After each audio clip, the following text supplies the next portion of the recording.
All right, so just a couple quick things here on like bending down, lifting, and lifting overhead. We're gonna think about that sitting wheel of like squatting. So when we go down, we wanna push the hips back, and then as we drop down, we're gonna put the weight and the load in the hips and the heels, and we're gonna fulcrum kind of through the knees, keeping our chest forward, but lifting the chest as we go down.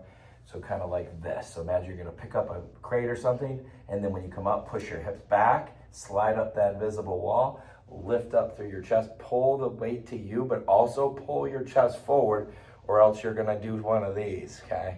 So put you off balance and put a lot of the load and stress in your back. So either pull to your hips and kind of here, or pull chest forward. But what you don't wanna do is pull your hips way forward like that, or pull your chest back. So it's always chest forward, hips back. So I'm going to push back to the invisible wall, slide down the wall, and then kind of fulcrum in my knees as I swing my hips down to lower down, push back, lift up, pull the chest to the weight as well as the weight to the chest.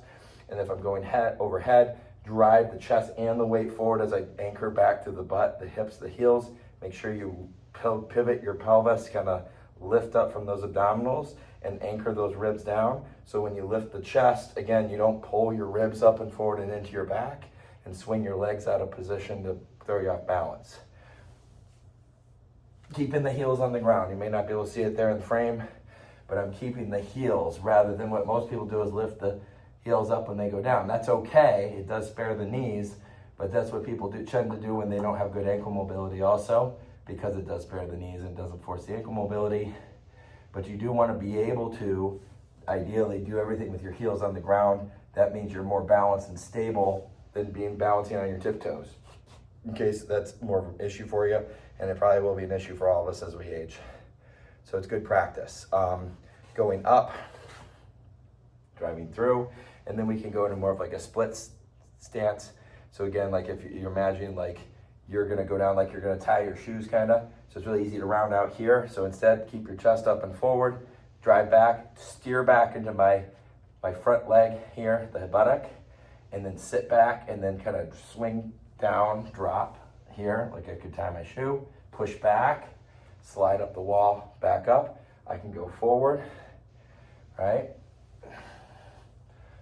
Right, there. You do the same thing with the other leg. Steer towards my front leg hip, sit back in there, swing down, drop the knee, come down, bring it back up, push the hips back, leverage up, you can drive there. I can swivel through to one side, come up and across, swivel through, can do one arm, or I can do same side arm here, come across there. Elevator, escalator, I can go into stride, right? Elevator is this leg, escalator would be the other side coming across.